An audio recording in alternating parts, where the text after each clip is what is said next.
LockDown in the building. Yes, sir. Yeah. Today we got two very special guests. Two amazing guests. Amazing guests, I like Two that. phenomenal guests. Phenomenal, big words. Yeah. Extraordinary. I'm flabbergasted by this one. Yeah. Oh, my brother. We got the infamous Eric in the building. Yes, you know, sir, so yes, sir. we just want to, talk about where we came from, man, and how we actually got to collab together, man, doing Success After Lockdown. I would start, however, age before beauty. Okay, yeah. So I'll let you. Let's talk about, Let's go. for everybody out there that's tuning in, man, this is a special show. Eric and I are just going to talk about our growing up together, how we met, where we at today in our life, our neighborhood and stuff like that. We're going to keep it completely blunt and honest. Some of the stuff people might not want to hear, probably know about. It is what it is. We ain't running from our past. We accepted it, and we're here today. And it just goes to show brothers out there and sisters that, when two people could be in line together, as kids, and go separate in a journey and reunite, and still be on the same path, but in a different energy. Absolutely. In saying that too, I look at this is a long journey coming, man. Long journey coming, man. And I'm proud we in this moment, but take it away. Yeah, let's talk about where we from. 188th Street, Marion Avenue, from the Bronx, BX. All day, every day. All day. Yes. If you don't know, if y'all don't know about that block, that neighborhood, growing up there, or in the 80s, we come from a real horrible pandemic, right? Horrific, that's right. Yeah, you know what I mean? Like 70 babies grew up 80s. It wasn't a pretty place, but it was home. Right? Ours. Yeah, that's it right. was definitely our home. I grew called our home. Yeah, I grew up around the corner on 2494 Elm Place. Eric was on 2463 Marion Avenue. right around the corner from each 188. other. So let's talk about me growing up, because I'm younger, of course, and the handsome guy here. So growing up, for some reason I always knew, when I was growing up in my household, it was definitely a broken household. Scattered all over the place. It was never for me, not receiving that love. I literally believe I fought with everybody in my house, my uncles, mom. Never had a biological dad that acknowledged me. I had a stepdad that raised me, rest in peace, Peter. Uncle that used to always want to fight me coming out the house, brothers and sisters hooked on drugs and alcohol. And I found no peace in the house at all. So I gravitated to around the corner, to the block. Absolutely. You guys around there were a little older, but very kind of protective in a way, I guess, in a weird kind of sense of way. Like I remember growing up, Diego used to always try to kick me off the block and tell me to get out of here, stay in school and stuff. Like I remember him always doing that. Or even when I wanted to go get a haircut and put a part in my hair, he used to always tell me, don't do that shit, you got good hair. Right? But I think that was about it. Everything else was about surviving, being a part of. I didn't know how to be a leader, so I gravitated to you and everybody else out there. I made myself fit into the block, made a name for myself. Absolutely. So I would say the similarities here is, okay, the age difference ain't that far. We're not that far apart in age difference. And the similarity is that, you growing up in the home that you grew up with, and I also grew up in that broken home, with my mother on drugs, and that grandmother that was there, that that was the fabric of the household. That's what kept my house together, is my grandmother being alive, being there, holding us down when my mother left out to do those drugs. And my father, he just been in prison my whole life, like since I remember, you know, at a young age. That's all I know for him, was being in prison. My brother also, you know, was on drugs. My oldest brother, you know. So I come from a family with 2 brothers and 2 sisters. You know, it's my older brother than me, and then my youngest brother and my 2 sisters. And like you said, you know, we did make do though. We didn't really look at, well, I didn't, I can't speak for nobody else, but I didn't look at, you know, I didn't really look at it being too much broken when I had the family. I knew it was something indifferent, you know, something that needed to be cured in terms of, like, damn, like, you know, we living in this drug-infested, roach-infested house, and, you know, and always wanted better. You know, at the same time, I remember a lot when I was younger, going to the family reunions, going to the, you know what I'm saying, and just being implemented into the family values. And so that helped me a lot, you know, but that also had me escape at the age of 12 on the block to you know, being introduced to, yo, y'all dudes want to go downtown on Wall Street to sell some weed and get more money on Wall Street than here, you know. So, you know, I remember those moments of just wanting to have, because that's just how the environment, you know, shaped us. Just to want to have better, you know, be better, wanted to do better. Yeah, you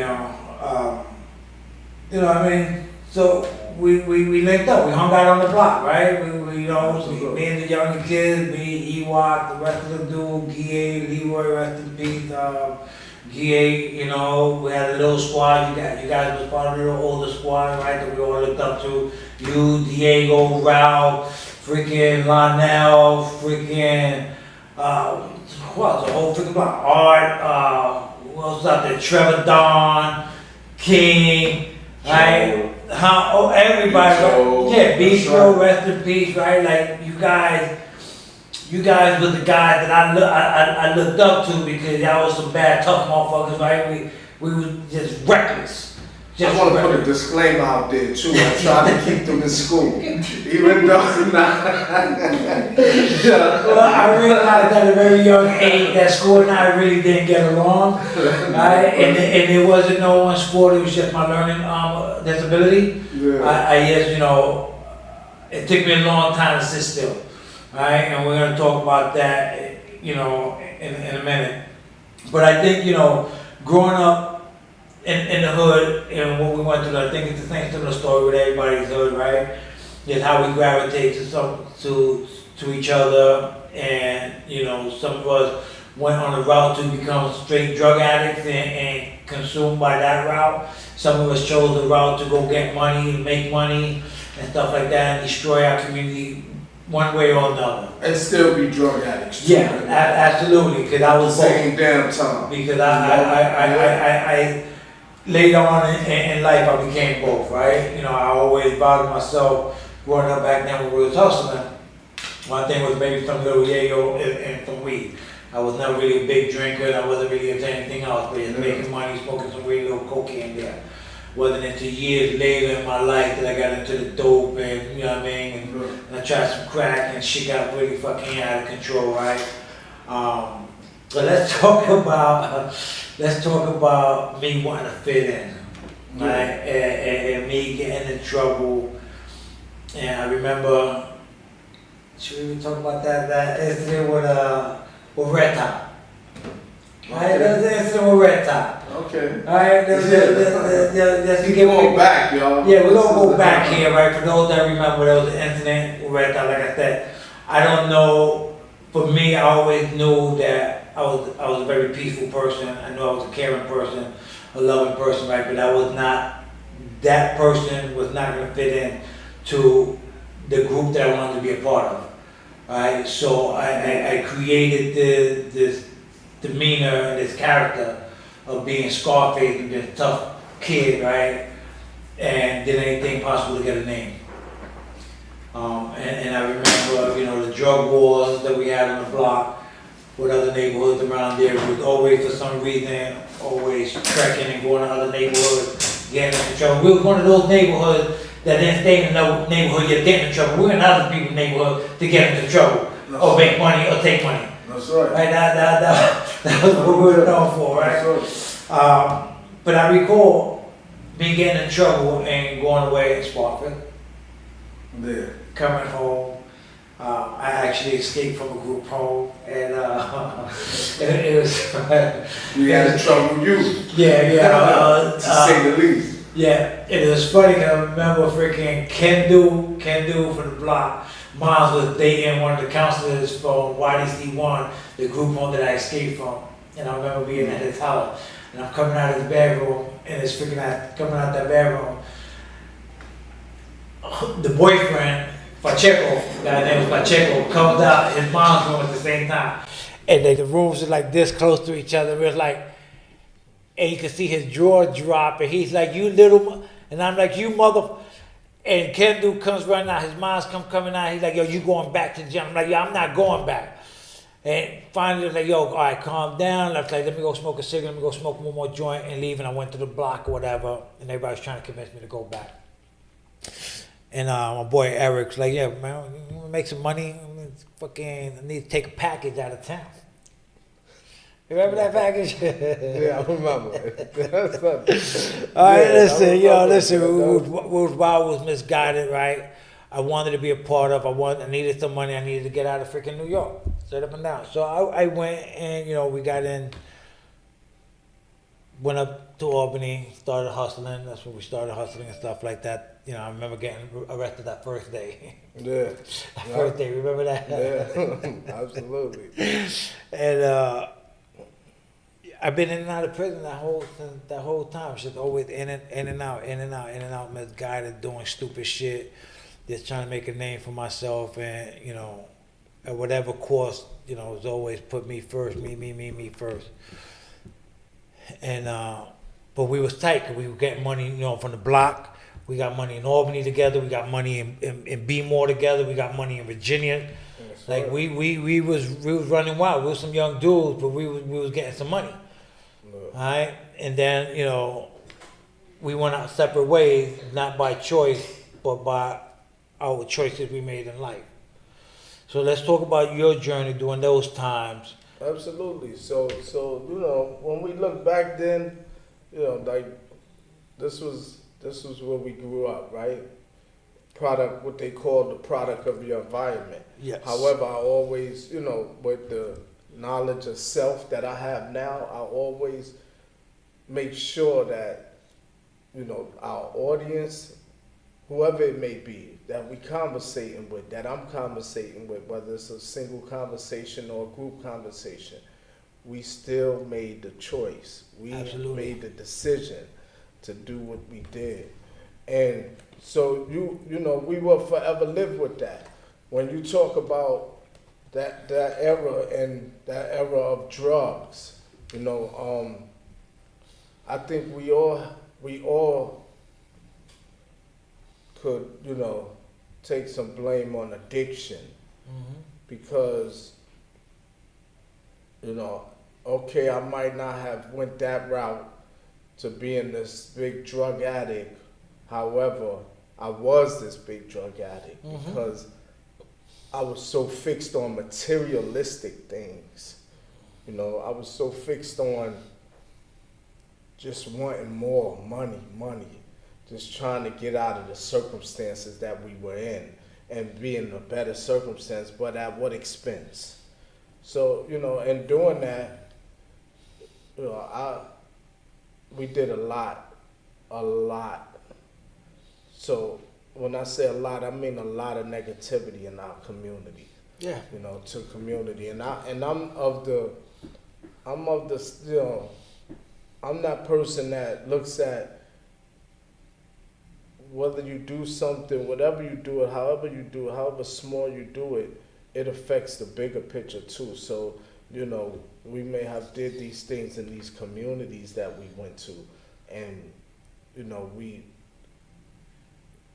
distributed these drugs into the community.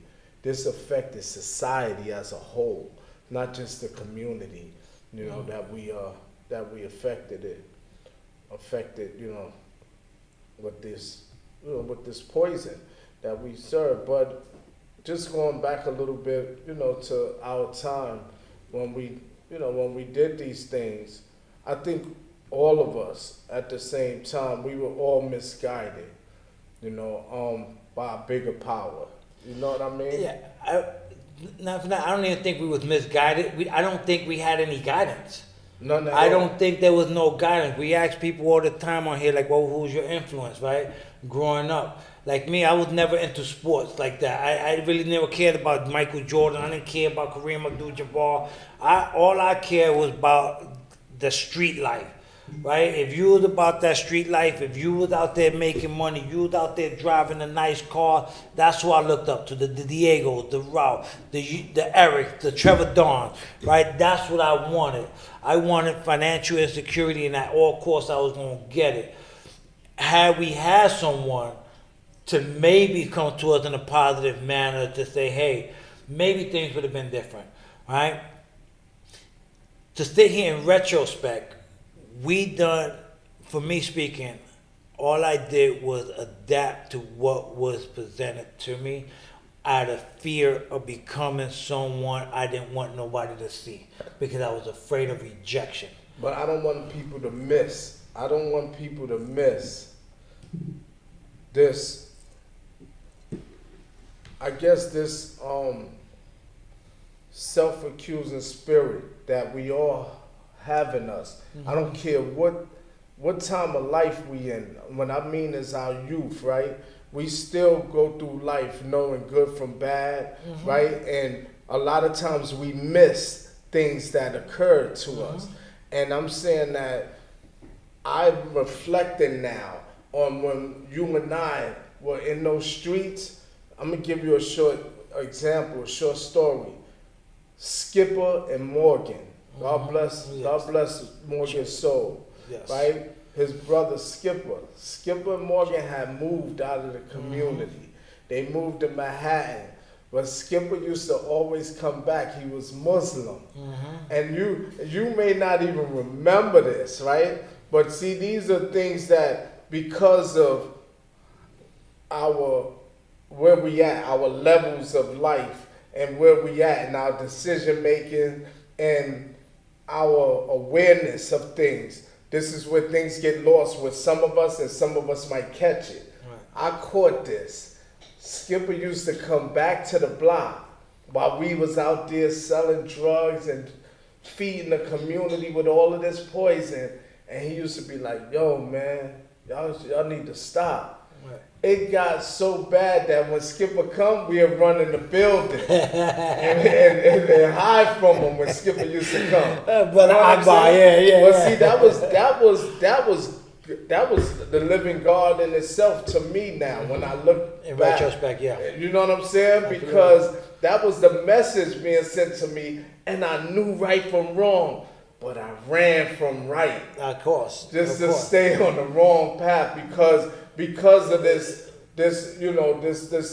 strong desire to want to fit in, to be influenced by these entities. What I mean about these entities, again, remember the guy that I was selling weed. There was a young Spanish guy that came from down the steps onto 188th and Marion and said, Papi, you want this for weed? And showed me balls of coke. And he was trading, exchanging with me. And that was our first connect. Because he took me up there and I brought Diego to his brother.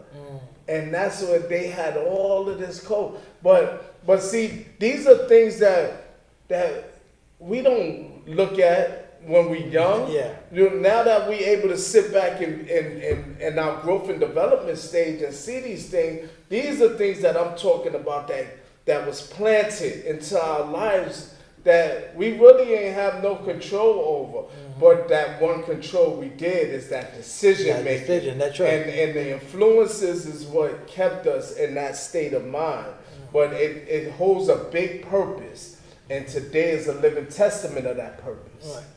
That is true. That's why I say, you know, I was just afraid of not being accepted if I went the right direction. I didn't see, you know, the people that was getting up stupid, because we had some people in the block that made some good choices, that went to Absolutely. school, that finished some school, that did some positive things. Fat right? Joe. Huh? Good? Yeah. Joe. That's Right? right. So we you know, Author. That's yeah, right. right? Like, you know what I mean? Like, That's yeah, they right. made some choices in life, but they also made some good choices and moved their own path. For me, what I come to realize for me, and I'm just speaking individually for me, right? That I realized, and it took me years of therapy and trying to figure out who Anthony was, right? That, you know, I let the nickname Scarface become a lifestyle for me, right? And I didn't think that the block would accept an Anthony as opposed to Scarface, right? Yeah. If Anthony was the kid that was from around the corner from Elm Place and going to school and trying to do the right thing, who was poor and couldn't afford a decent freaking outfit, right? I didn't want to face that ridicule of you a bum, but you're doing the right thing. I didn't want to hear that. Nobody does. I know I didn't. So I intentionally made bad choices because bad for me was accepted to be good. I was so conflicted and misconstrued in my own brain on what I accepted as social acceptability, right? Because I didn't have nothing at home. My own grandmother hated me, and this is like for real. Like me and my sister, we talk about this, and I'm like, yo. And people ask me, yo, why don't you celebrate a birthday? Why don't you like celebrate even Father's Day? Like, I'm not big on birthdays. Like my wife. Like, it was some traumatizing, fucked up shit Yeah. for a little kid. Like, I don't even recall ever celebrating a motherfucking birthday in my household. Ever having a birthday cake. Yeah. That's right. You know what I'm saying? Like, I had to move out of my house and celebrate birthdays with the block. But actually to be there as a kid, to have a cake and blow out a fucking candle, Yeah. I never had that in my household. Yeah. I had a sister that was hooked on crack. I had three brothers that was hooked on crack. And I'm here just trying to make some money to buy an outfit. And still, no matter what I did, was always wrong. I tried not to get hooked on drugs. So I tried to sell drugs to try to help my mom to find. I still got the ass whooping. When my brother and my sister didn't come home because they was on their crack run, I got the ass whooping. When my uncle was drunk, right, and he was looking for a victim, I had to get into the physical fights with him. The only person in my household that actually showed me some love was my grandfather. May he rest in peace. And my father, who I could say raised me, Peter. Other than that, my mother was uneducated. She had no education. She tried to do the best that she can with what she knew. So it fucked me up. And I tell people all the time, like, I didn't really want to be that Scarface. Mm-hmm. You know, most of the times when I hit somebody, I really probably just wanted a hug. Yeah. Like, you understand what I'm saying? And that's the human side of us. We have that humanity. I think everyone has the humanity. However, those circumstances and those decisions, bombard your decision making. You know what I'm saying? Mm-hmm. Listening to that self-accusing spirit, that God like in you. Mm-hmm. Because as long as we live now, when we can look back in our past, as long since we came out of our mother's womb, there's always that good and that bad that's on our shoulder. Absolutely. So you took me under the wing for a long time. You know what I'm saying? Like, when we was growing up, like, I believe, like, I was always there with you. You know what I'm saying? We made moves together. You know what I'm saying? We went to the Connect. Back there, we hustled together. I think you always had faith and trust in me that I was always there. And I looked up to you. You know what I'm saying? And Even when you crashed into my truck. even when I crashed into your Yeah, truck, yeah. right? Oh, you want to talk about that, right? That was That a can we- $5,000 Damage there. You want to talk? You want to talk about the why, right? Okay. Talking about that, I think right? you had Clyde's car. I think you had Clyde car at the Yeah, time. the 98 Oldsmobile. Yeah.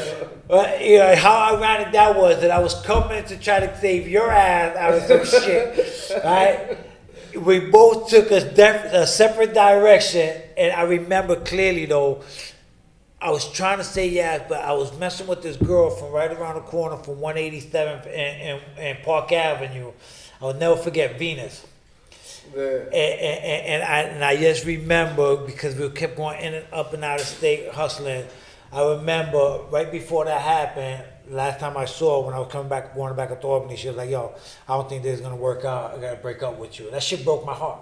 That shit broke my heart. I didn't know how to handle that. Look. I was like, "Yo, you serious?" So I might have the radio all fucked up. Then I gotta come over here and tell you that your BM is looking for you, and she coming to me, ready to beat me up, because she knows I know where you at. Yeah. And you hanging out over under the block where you should be hanging out at. Yeah, but let the record reflect. You ran that light. No, that's the thing. No, here's You the thing. ran though. that light. There was no light there. It was a stop sign. I was looking for the Yeah, light. that's right. I had my head on driving, looking for the light, and That's right. It I was blew the right stop past sign. the stop sign. Absolutely. I remember crashing into your fucking vehicle, and my life flashed right before me. I was like, holy shit. Let's just say it's good we both alive. Though. Yeah, You know what I mean? But Well- I just want to just go to this fork in the road that occurred, and it definitely occurred to because of the lessons that needed to be learned, and so with me leaving and. Well, I can't even say with me leaving, man. With me taking a young man's life that didn't deserve to die, by my hands or anyone else's hands, that took me on another path in life. And with you and your experience in leaving and going to Florida and still continuing to be in the streets and do it, that took you on a different path too. Because both of our paths, have a story too. Those paths where we left each other. Yeah, absolutely. So we committed and engaged our lives. We grew up together as kids. Been in each other's houses. We ran the streets. You made a choice one night. You say you took a man's life. Right. I continued to run the street. You had to go away for 27 years and 6 months straight. I had to spend the next 22 and a half years in and out of prison, all right? But what I find so phenomenal is that in that time and in that path, while you was in there finding yourself and figuring yourself out and educating yourself, I would have never had thought from the young man that I knew from hanging out with that I didn't think that you would ever see the day of life. I really thought in my head I would have bet everything on like, yo, Eric up in there fucking some shit up. Everything gonna get in some trouble, right? That's all I'm thinking. That's all I'm visualizing. Unbeknown to me was, I think, 15, 18 years before I even heard anything about you. Maybe even 20 years, and then when you came home and we reconnected, and it was like you went through that phase of 27 and a half years of incarceration, but it was a growth and development time for you. That's You right. did what men supposed to do while in there. And I think it was both of us, we take credit to that, to growing and developing. See, because whether we're gonna grow and develop or not, it's still there. So you're gonna either grow and develop into the man that you should be and that you need to be, or you're gonna grow and develop into this idiot, this babbling idiot that we grow up as. Nice. So we just get older and being the babbling idiot. Yeah. You see what I'm saying? And so the growth and development never is going to stop. Oh, yeah. It's always going to be there. And I always say this, that when we were younger, we used to see the Smitty, and get locked up and get, and this person get 25 years or 10 years, we'd be like, yo, they ain't never coming home. So that was our mentality whenever any of us got arrested. Yo, ain't got how much in the feds? Oh, he ain't never coming home. Yeah. He got 25 to life. He ain't gonna see the day. And that's what I thought when I went in there. I thought that it's over for me. My life is over. I think that was my curse and my blessing. Right. Because at that time, that allowed me to pour into myself and say, listen, okay, if you gotta be in here the rest of your life, what you gonna be? What you gonna do? You gonna stay that person or you gonna grow? And then that's what allowed me to grow and develop into being a real human being. You know what I mean? And you know what? And that I tell people that I've been in prison 4 times in my life, and 4 times I did a total of 22 and a half years. But I can honestly say that every time I went to prison, I learned something. I tried to educate myself. I don't think I was just completely ready to give up the fast life, right? I went in for 3 years here, 3 years turned into 10 years, 5 years here, 4 years there. But I thank God and I knock on wood that the last 5 years that I did, that I came home, going on 6 years in October, that was the pivotal. That was that pivotal road. That was that time that it smacked me straight across the fucking face, and it was like, yo, what are you gonna do now?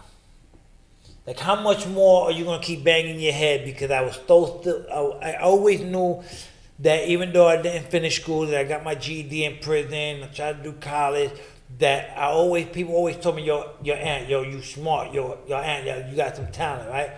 I never understood what that meant. I figured because I could put a sentence together or because I could read a few words that I was smart, right? But I ain't really consider myself smart. I always consider myself to be a following leader, right? Meaning if I had you to look up to lead me, I can lead the rest, right? Yeah, I never took charge to be the complete leader, the head of anything, right? But the last 5 years in the Fed is when it fucking drawn on me. That it was like, yo, this is go hard or stay here. Or stay here. And I committed, and I remember when I got into the Feds, I signed up for this program called ICANN. It was Inmate Change and Alternative Network. And it was a 3-year program that I had to commit to, and it was taking college courses on criminology, etiquette, on, 7 habits of highly effective people, 8 habits of highly effective families, and all these classes, and money management, money market, business and development and stuff like that. And I kept, even some of the instructors in there, like, yo, you just completed the class, why are you doing it again? I'm like, because I need to etch it into the back of my head. Like, I don't need to just pass it, I need to know this. Like, I need to eat and breathe this because I don't want to come back. Right? And then it wasn't until later that I started figuring myself, and I was like, you know what, Anthony, like, yeah, you are smart. So I had to start putting positive affirmations.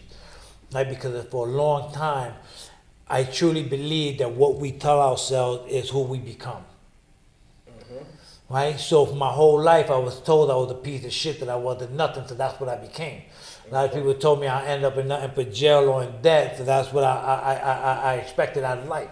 Right? So when I surpassed those monumental moments, right, and I took control of my life, and I remember, even when I was in prison, I used to put these positive affirmations on the wall, and my cellmate my bunkie used to always tell me, yo, why the fuck I always gotta come up here, and when I go to brush my teeth early in the morning, I gotta look at this scratched up mirror, reading that I'm positive, that I'm kind, that I'm loving, that I'm fine. What the fuck? That doesn't apply to you. Unless you wanted to. Yeah. But just leave it alone. It ain't bothering you. That's for me. I have to remind myself because I don't want to be Scarface. I don't want to be the tough guy no more. I don't want to be the killer. I don't want to be the slasher. I don't want to be the fighter. I want to be a positive role model. I want to be a kind, loving person. I don't want to cry every night. I want to laugh. I want to live. I want to enjoy life. I want a family. In order to do that, I had to change my thought process on how I viewed myself. That's right. I had to stop referring to myself as Scarface and start identifying myself as my birth given name, as Anthony. Yeah. Right? And you done the same thing. And it's amazing how both our life and path was one way, and through the course of hitting that pitchfork, going separate ways but in the same direction, right? Prison, we was different prisons, right? Different journey. We still had to go through that growth and development in prison. Right. And so let me say this, because when I went in, to serve my 25 years to life, the first thing I thought about was my education now, because I went in there without a GED. I stopped at the 10th grade, never to go back to school. Oh, man, you're smart. You made it that far? Yeah, no question. And that's one thing. And I knew I was smart too. For real. Yeah. When I came to Clinton, when I got to Clinton, I was like, nah, bust this test out, man. I ain't trying to hear that. And I realized that application is everything. Once you apply yourself, you got it. Right. And that goes for anybody, not just myself. You know what I mean? Absolutely. We don't know the power that we have, a lot of us, that dwells inside of us. So that's what led me. Once I got my GED, I'm like, oh God, that's on and popping. I could be the teacher's aide now. And so that, you know what I mean? I became the teacher's aide for the same teacher that I got my GED. Right. And then moving on to get my paralegal certification, and then moving on to being a tailor, getting my certification in tailoring and food handling certification and computer repair. It was endless for me now, this education thing with me growing up. And then I was placed in Sing Sing in 2006, where I got my associates, my bachelor's, and my master's degree. And so, Hold on. Doing that, this was a part of preparation, because I knew this time was coming. When you and I sitting here, I knew that I was going to have to be dealt with my past. I knew I would have to deal with my past upon transitioning after coming home from prison.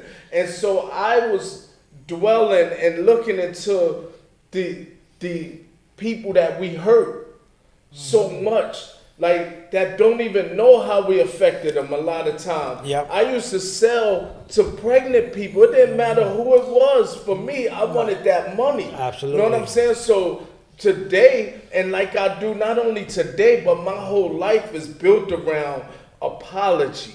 And so I just want to apologize right now before us today, just for my part in that life that we had to endure. We had to go through it to make us who we are today. Absolutely. However, it still doesn't dismiss the fact that I was a part of that pond. Sure, you know what I'm saying? sure And I apologize first and foremost to women every day for my actions and for me doing what I did and for me selling that poison to the community, because I may have affected their mother, their sister, their friends, someone else. And so I do that as this is a moment for me in healing that trauma. You know what I mean? That mental health, that issues that we all have, suffering from PTSD and all other type of stuff from the experience of our past and what we had to go through to be who we are today, and still suffering from a lot of these things. We not out the neck of the woods. Nope. By no means. So I'm forever on my square. That's what I call it, forever in that space that, I'm always going to be growing and developing. It never stops for me. Education never stops for me. What's a master's degree? Okay, that doesn't stop for me. Right. You know what I mean? Because Absolutely. I'm always learning from new generations to old generations. And so that's just a moment that I wanted to take out and just, Give my apology. And I'm sure everybody appreciate that. And I'm sure, like apologies come in different forms, right? So, And I think our apology to our community doing what we do and being who we are today, right, is one thing to verbally apologize, but it's, putting some footwork behind it, right?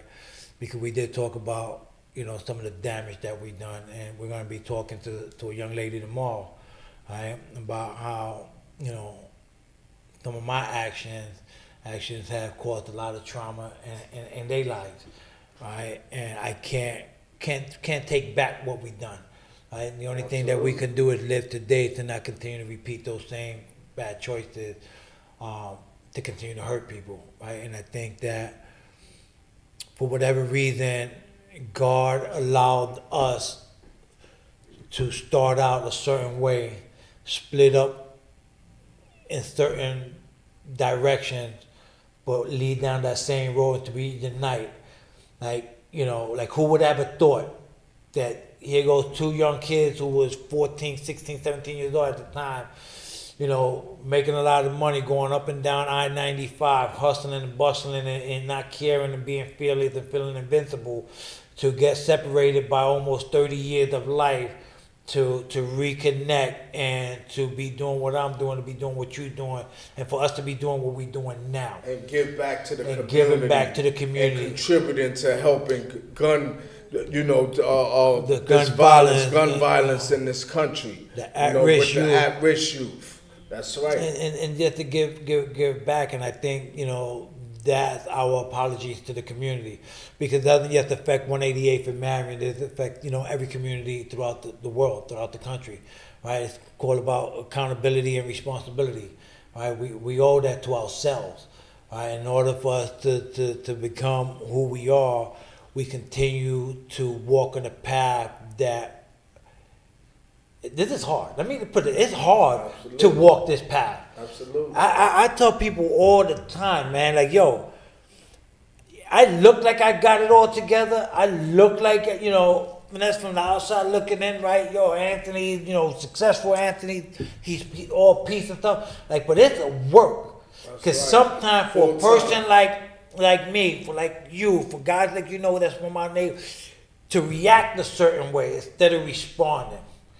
Like, I don't react no more. And sometimes that frustrates me, right? Because sometimes I go, damn, I'm putting a lot of energy into something, man. You still got these people that want to try to nitpick, to try to push you and, like, wake up that beast. And I tell people, listen, I'm a changed person. I am, and I try every day to spread love and positiveness and stuff. But, man, sometimes, you don't try, you do. I do, right? Right. But there's sometimes, man, there's some days where I can just be in my own myself, and I can just be like, wow. Not just for that person, but for myself. That's right. And I tell people, what I mean? Like, I can feel my anxiety when I feel myself getting worked up, and I go, like, I got to put things in perspective again. I know what I'm capable of doing. I know what I've been through. I know where I've been at. I know how I can react. But it takes a bigger man to step back, take a deep breath, and respond in a kind manner. That's right. To continue to match my lips to my walk, right? Accountability. Holding ourselves accountable. And I recall that first time, man, when we talked, when you came home, right? And I remember I ran into white boy John like a year or two, 18 months before your first war that you got hit on. Yeah. I ran into white boy, and he was like, yeah, I know I was coming home and stuff like that. I was like, what? When? He's like, yeah, he just went to the board, and then you had got hit at the board, or whatever. Then you came home, and then I got that phone call, ran into Ralph and stuff, and we started talking. And at first I was a little nervous, because I thought, I'm thinking, again, my perception of Eric wasn't Eric. I knew you as E-Dog. And E-Dog is the box. Right? E-Dog was that person. And then when I talked to you, and I was thinking about it, I was like, damn, is he going to expect to be talking to Scarface, the young little ignorant tough kid? Or will he be shocked to be speaking to Anthony, who's a grown man who made some positive changes in his life? Sure. And then when we talked, and it was just like full circle, that connection, it was just like, yo, Absolutely. wow, how can 35 years of our life been one way and transformed through 27 and a half years, transformed, and we still meet at the same wavelength. That's right. On the same path of life, positivity. Like, that's God's work. That is the universe speaking to saying, like, yo, like that's the bigger plan here. Absolutely. The same way that we took kids, people and misled them. So let me say this. Sorry Please for do. cutting you off. Please So, tell because me. it's crazy you say that, because I remember clearly, August 10th, 2020 is when I came home. And I remember when I got in touch with you, right? Ralph or somebody gave me the number. I can't remember that part wholly, but I remember we started speaking. And before we started speaking, I was like, damn, I already spoke to, Randy, a couple of people, a couple of brothers that we grew up with. And I was like, oh man, like, I don't want to put nobody on the spot here, but, I was like, where is this, this, and shout out to Buck. Buck is, he's growing and developing. That's our brother. At the same time, I was like, I need somebody to see my vision, to see, you know what I mean? See what I've been through, what I went through. And as soon as we got in touch with each other, you know what I mean? It was like nature, like natural. You know what I mean? When I shared that vision, it was like, since you saying that, what you said, it was like you just opened up and shared your vision. You know what I'm saying? And we both shared each other vision, and we was like, oh, it was like a relief. Like, wow, we on the same page. This is what family is. This is what growth and development. This is everything, full circle.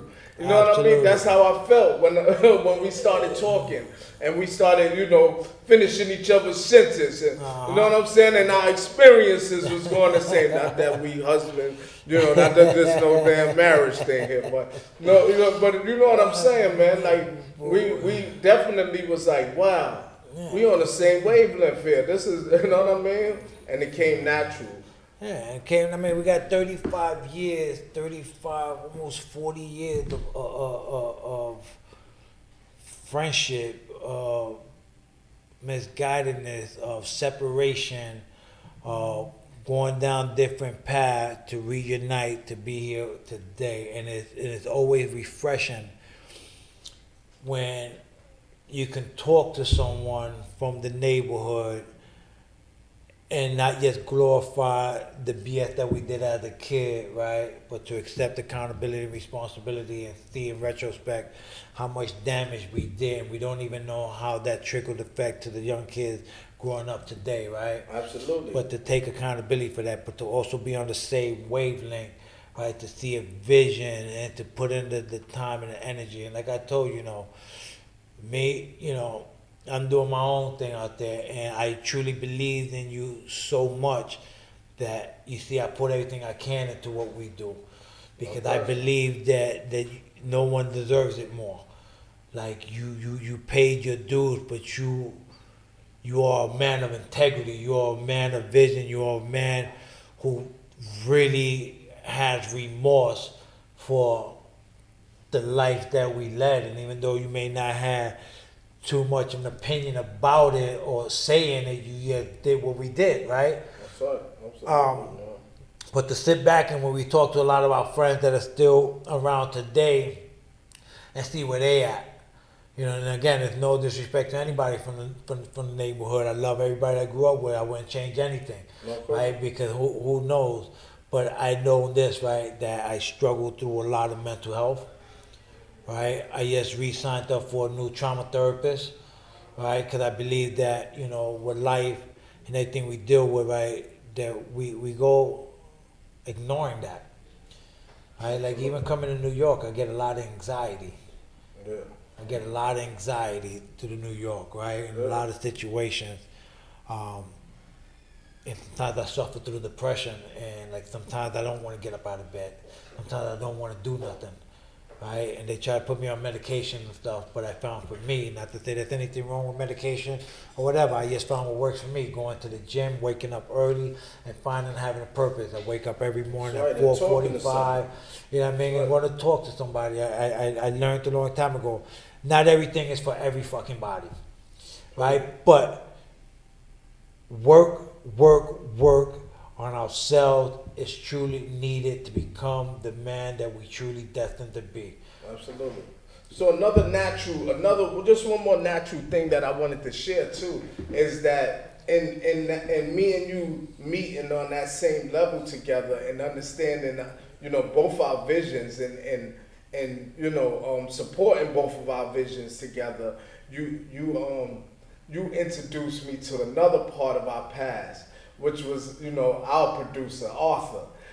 So that was another thing that occurred, right? That I ain't see Arthur, and I can't even, it might have been 1990, I think was our last time I seen him. Yeah. But, in saying that, I heard about him, and then to find out that, okay, that he really made it out in terms of not having to go down the road that we had to. Absolutely. With experiencing all those years in prison. And so, that was inspiring to hear and see. And then when you said, yo, we gotta hook up with Art. Art was exactly. He used to do MTV, and our vision, and that vision is in sync with what Art is doing. He could help us some kind of way. And then for that to come naturally and see that was another natural time for me that it was a relief for me to be in the presence of positivity, because that's all I know in my life, bro. There you I don't go. know nothing else. That's right, my I brother. don't know That's nothing right. else. You know I what? will never, ever, ever indulge in negativity again. That's right. Never, bro. That's right. That's not a part of me, man. It's not a part of me, and I just want the world to know that I don't have a negative bone in my body. I'm all positivity, man. But at the same time, I'm human, But I noticed that with me taking on this life, from us doing all that negativity in our past, I said now, I told myself early in life in prison that I'm going to live nothing but positivity. And I've been able to crush all negativity in my 27 years and 6 months in prison, man. I've been able to crush it. And that's why we here today. Like, it's actually amazing, to be honest with you, how we all reconnected. Because I was working on the project, and let me tell you something. I'm tired how the universe works, right? Listen, they always watching. Someone's always watching. Whether to give you positive feedback, negative feedback, or something, somebody's always watching, right? And those that attract themselves to positivityness is going to always attract positivityness. When you got people that seen you come up from the mud and see that you're doing something, or working on being better and doing better, you're going to attract that. Because Arthur comes from what we started talking about, a different project, and all of a sudden we here, right? Like, this went completely far beyond what I expected, what you expected. I was just, I wanted to do a documentary on you because I thought it would be an amazing story. And like, look, we're here in season 2. We're about to got some other things cooking that's in the pot. Like, yo, I couldn't pick no better friends than, my childhood friend, you are, to reconnect, to doing something that, that's feeling the passion. We're all family men. We're all trying to, stay out of jail and give back to the community. And that's just a fucking amazing thing. And to see that and to be a part of that, it just goes to show. And you know what? I just saw something the other day. This is off topic, right? I just saw something. Yusef Salam. You know who Yusef Salam is? Absolutely. Right? Yusef Salam, the Central Park 5. He just became the borough president or something like that, or city councilman. Yeah. I was locked up with him in Spofford at the time when that happened, right? And to have seen that, I literally posted. I don't post stuff on people's pages, but I sent them a DM and a message, and I posted because I think he almost got killed when he was sponsored by this guy named Lou Guzman. Literally took 5-6 staff to get this guy off of him. To see him change his life and to be something a part of this community, would love to get him on this show. And like that's what growth and development is. This is what positivity looks like. This is what hard work and dedication look like. You know what I'm saying? Getting up and grinding it out. And I couldn't pick a better brother than you, my brother Eric, to be a part of this. Let's just give you some love and share this fucking journey with. You know what I'm saying? That's right. This is what it is right here. That's right. Just have to lockdown. Okay? Yeah. Nah, this is Just wrap it up though, real quick too. I have to say to our audience, man, like y'all don't want to miss our next conversation and our next guest. That's all I want to say. Yeah, it's Tune gonna in. probably be very touching, some more tears and stuff like that. But listen, want to give a shout out, big shout out to my beautiful wife Jackie, because to be honest with you, without her, I don't know where I'd be at today. She held me down when everybody turned their backs. I want to give a big shout out to Narcotics Anonymous, to Alcoholics Anonymous. They saved my life, over 10 years clean and sober today. I want to give a shout out, to my support group, my people that's in my corner. Shout out to Jackie. You know what I'm saying? Big shout out to her. That's like, right. Everybody Big shout out to Crystal Benson. Absolutely. That's my wife. Who definitely hold it down. Right. She already know. Like shout out, to everybody that's in my corner, man, that tolerates and deal with me, that works with me, that's partners with me, you know what I'm saying, that build an empire with me, man. Like I thank you all, Gerard, Cynthia, Chris, Mark, Isabel, Sarah, Carolyn, my whole staff team, man. We run an amazing supportive wellness homes in South Florida. Big shout out to my companies, Premier Wellness of South Florida, Beautiful Beginning, Our Place, Hand Over Hand Empowerment for Women, Future Miracles. We got a lot going on. Also, shout out to my new business that I'm opening up. We opened up our first psychiatry office. Okay. And TMS office. Like whoever thought that I'll be writing checks to a doctor, right? That just goes to show you that when you put your mind to something, man. So Clear Mind Wellness is coming soon to South Florida. And I couldn't do this. And I truly couldn't do this without first and foremost God, man. I could be the therapist. Yeah, absolutely. You know what I'm saying? and without God, man, I truly believe Philippians 4:13, we could do all things through Christ who strengthens us. That's for me. Believe That's to whatever right. you want to believe in. But all glory goes to him for his mercy and grace on me. Yeah. What about you? Just want to shout out, like I said, my lovely wife, Crystal. Big shout out. My daughter, Janessa, Jojo. Jojo. You already know what I mean? My son, Karan. Who couldn't be here today, but we already know he here. Little Uzi with Little Uzi. What about Little Uzi? We definitely got to shout out the kids. Little Uzi, you know what I mean? Definitely get a shout out in. That's a dog. That's a dog. You better not call Uzi no dog. Yeah, that's the dog though. Yeah. And I'm trying to think of Everybody, even listen, my man. son's daughter name. I forgot the little one name. He just got another little dog too. Listen, shout out to everybody from the hood. Don't let them see that though. You gotta edit that. Big shout out to everybody from the hood, from the block. Big shout out to all my brothers and sisters formerly incarcerated that came home, that took control, that made a change, that's making a change, that's staying positive, that's staying focused, that's still just doing the best that they can to stay out of trouble, not harm no one, and spread some love. And let me give another one to my wife again, man, for real, because like she been through this with me for 12 years in there, man. And like a lot of people don't give that that acknowledgement to the women, man, that True come indeed. through those doors, man. And I, you know, there was one thing that happened to me. I went back to Sing Sing last month and to visit the, you know, a graduation that they had, and I had to walk up those steps for the first time that my wife used to walk up and down every week, and just to visualize her carrying them packages for me.